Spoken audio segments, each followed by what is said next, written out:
Pastor Praveen పగడాల accident వెనకాల అసలు ఏం జరిగింది? ఒక్కొక్క సీసీ కెమెరా విజువల్స్ అయితే ఇప్పుడు బయటకొస్తున్నాయి. అన్ని సార్లు యాక్సిడెంట్ అయ్యి, సో అతను అన్ని సార్లు మృతి తప్పించుకొని లాస్ట్‌కు చివరికి అసలు ఏం జరిగింది? ఇంతకు అందులో ఉన్నది ప్రవీణేనా? సో దీని గురించి అయితే తెలుసుకుందాం. ప్రస్తుతం మనతో పాటు అయితే ప్రొడ్యూసర్ నట్టికుమార్ గారు ఉన్నారు. నమస్తే అండి. నమస్తే. సార్ ఇప్పుడు ఒక్కొక్క సీసీ కెమెరా విజువల్స్ అయితే చాలా బయటకొస్తున్నాయి. అందులో కొందరైతే అసలు అందులో ఉన్నది ప్రవీణ్ గారే కాదు అని చెప్పేసి మాట్లాడుతూ ఉన్నారు. అసలు ఏం జరిగింది? ఇప్పుడు ఒకటండి, నేను 2 విషయాలు చెప్తున్నా. ఇది డిపార్ట్మెంట్ ఎంక్వైరీ నడుస్తుంది. డిపార్ట్మెంట్ ఎంక్వైరీలో అసలు ప్రవీణ్ పగడాలా కాదా అనేది ఒకటి తేలాలి. దాంట్లో ఆ బుల్లెట్ మీద వెళ్ళింది ప్రవీణ్ పగడాలనా కాదా, లేకపోతే హైదరాబాద్ నుంచి ఆయన ఎక్కడైనా కిడ్నాప్ చేశారా, ఆ చేసి ఆ సేమ్ ప్లేస్లో పెట్టి మళ్ళీ అది వెళ్తూ రన్నింగ్ అయ్యింది, కావాలని ఇవన్నీ క్రియేట్ చేశారా అనేది ఒకటి. అది ఇన్వెస్టిగేషన్లో తేలుతుంది. రెండోది, ఫోన్పే అనేది ప్రవీణ్ పగడాల పేరు మీద నుంచే ఏదో వైన్ షాప్లో డబ్బులు పడ్డాయి అంటున్నారు. నేను వీడియో చూశాను. అది ఆయన పేరు మీద నుంచే డబ్బులు వెళ్ళాయా లేదా, అది అకౌంట్ నెంబర్ స్టేట్మెంట్ తీసి ఆ అకౌంట్ స్టేట్మెంట్ డబ్బులు వెళ్ళాయా. ఒకరేమంటారంటే ఆయన అకౌంట్ హైజాక్ చేసి మొత్తం 600 కోట్లు ట్రాన్స్ఫర్లు తీసేసుకున్నారు, 7 కిల్లర్స్ ఏదో అంటారు. అది అన్నీ కూడా ఊహాగానాలు మాత్రమే. ఎవరికి వచ్చింది వాళ్ళు ఊహించుకొని చెప్పేస్తున్నారు. చెప్పవలసింది వాళ్ళ భార్య, ఇన్వెస్టిగేషన్ చేయాల్సింది పోలీసు వాళ్ళు. వాళ్ళకి తప్ప మీకు నాకు ఏమీ తెలియదు. ఇక్కడి నుంచి బయలుదేరిన వ్యక్తి అప్ టు మన మరుసటి రోజు ఉదయం 9 చనిపోయిన దాకా ఆయన ఎవరికి ఫోన్ చేశాడు, వాళ్ళ వైఫ్కి ఫోన్ చేశాడా లేదా, అన్నిసార్లు యాక్సిడెంట్ అయినప్పుడు వాళ్ళ భార్యకు ఫోన్ చేశాడు, వాళ్ళ ఫ్రెండ్స్కి ఫోన్ చేశాడు లేదా అని తెలియాలి. దాన్ని ఆల్రెడీ సీక్రెట్ ఇన్వెస్టిగేషన్ నడుస్తున్నప్పుడు మనం ఆ ఇన్వెస్టిగేషన్ని కూడా ఇబ్బంది పెట్టేటట్టు ఈ మొత్తం టోటల్గా ఈ మతాన్ని రెచ్చగొట్టే విధంగా ఉండకూడదు అనేది నేను ఫస్ట్ నేను చెప్తున్నాను. ఇప్పుడు ప్రవీణ్ పగడాల మందు కొట్టాడా కొట్టలేదా మనం చూడలేదు. ఆ మందు కొన్నాడు అని అంటున్నారు. ఆయన కొని డ్రింక్ చేశాడా లేదనేది మన ఎవరికి తెలియదు.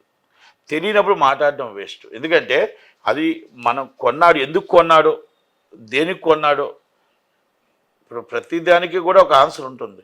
కనుక మనం ఆ రోజు ఇప్పుడు పోస్ట్ మార్టంలో నిజంగా ఆల్కహాల్ ఉంటే ఆల్కహాల్ ఈజ్ 72 అవర్స్లో తాగినా కూడా ఆల్కహాల్ పోస్ట్ మార్టం రిపోర్ట్లో వస్తుంది. ఎందుకని పోస్ట్ మార్టం రిపోర్ట్ ఇంత డిలే చేస్తుంది? అదే నేను అంటున్నా, పోస్ట్ మార్టం రిపోర్ట్లో ఆల్కహాల్ రావాలి ఒకటి. రెండోది, ఎఫ్ఎస్ఎల్ రిపోర్ట్లో ఏమైనా కౌకు దెబ్బలు తగిలాయా, ఎక్కడెక్కడ దెబ్బలు తగిలాయి, ఏమి దెబ్బలు తగిలాయి, ఎలా మొత్తం టోటల్గా ఆయన చనిపోయాడు, ఎన్ని గంటలకు చనిపోయాడు, ఇవన్నీ కూడా రావాల్సింది పోలీసు ఇన్వెస్టిగేషన్ చేస్తేనే కానీ మొత్తం టోటల్గా బయట పెడితేనే కానీ మనం ఏమి చేయలేం.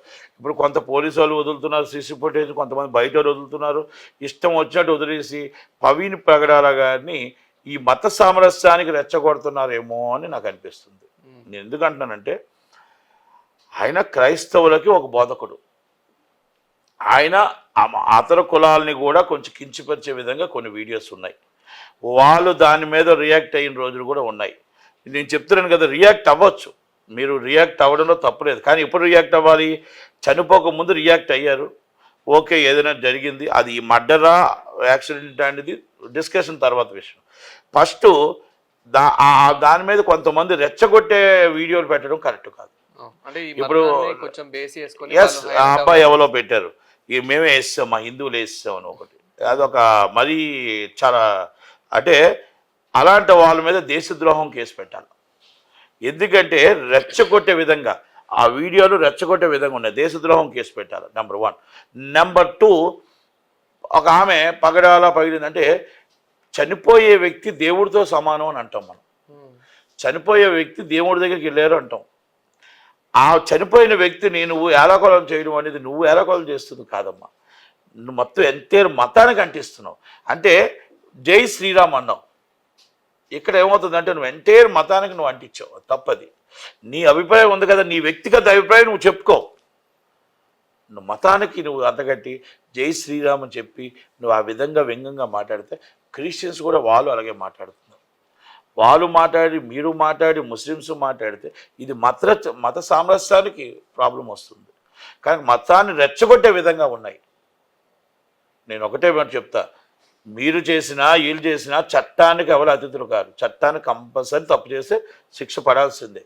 అది మర్డర్ అయితే ఇన్వెస్టిగేషన్ తేలుతుంది.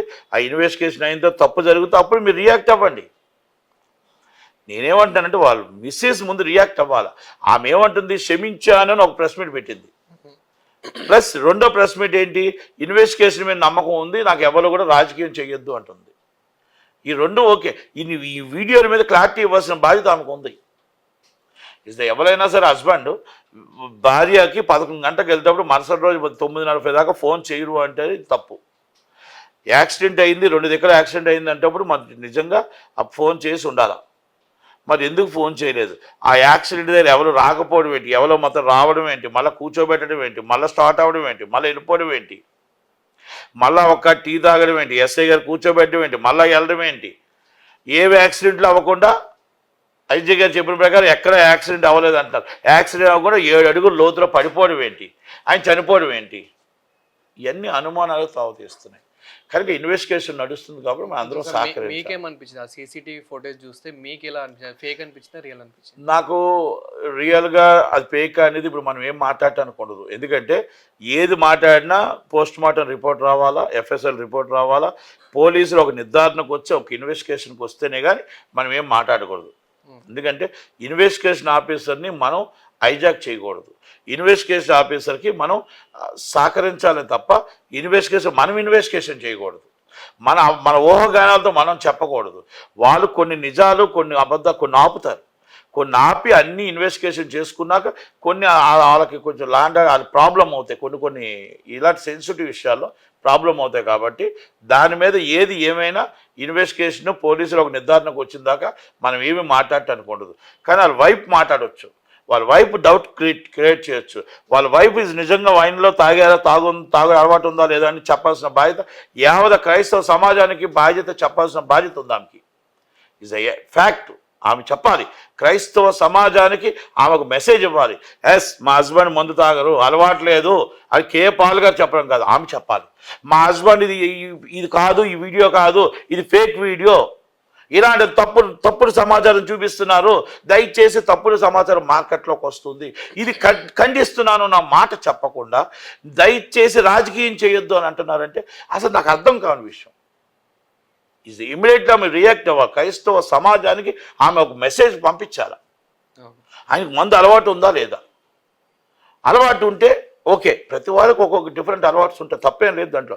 అలవాటు ఉంది అంటే ఒకలాగా, ఆయనైనా కాదా మీకు అనుమానం, ఓకే మీరు పోలీసు వాళ్ళకి చెప్పారు. కానీ ఇది పోలీసు వాళ్ళకి మీకు ఇంటర్నల్ జరిగిన కాకపోయినా స్టేట్మెంట్ మీరు ఇచ్చినా కానీ క్రైస్తవ సమాజానికి ఈయన మత బోధకుడుగా క్రైస్తవులు కొంతమంది మొత్తం టోటల్గా బాధతో ఉన్నారు, ఏడుస్తూ ఉన్నారు.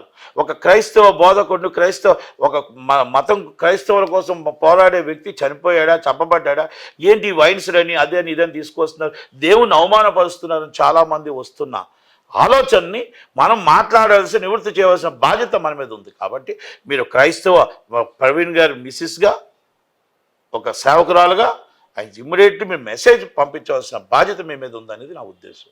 ఎందుకంటే అది చేయకపోతే జనాలు మార్కెట్లో ఏమనుకుంటున్నారో అది నిజమని క్రియేట్ చేస్తున్నారు ఈ సోషల్ మీడియా. అది మీరు కంపల్సరీ మెసేజ్ చేయకపోతే దాన్ని నిజమని క్రియేట్ చేయడానికి అవకాశాలు ఉన్నాయి. కాబట్టి ఓకే, ఇన్వెస్టిగేషన్ ఇస్ గోయాన్ పోలీస్ స్టేషన్, వాళ్ళు డ్యూటీ వాళ్ళు చేస్తున్నారు. కానీ మనం అందాక సోషల్ మీడియాని ఆపాలి అంటే, సోషల్ మీడియా నిజాలు తెలియాలి అంటే మీరు రియాక్ట్ అవ్వాల్సిందే.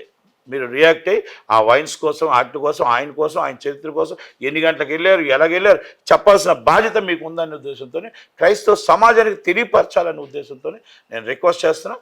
అది చేస్తే సోషల్ మీడియాలో ఇలాంటి దుష్ట సమాచారాలన్నీ కూడా ప్రచారాలు ఆగుతాయని నా ఉద్దేశం. Thank you very much. Thank you.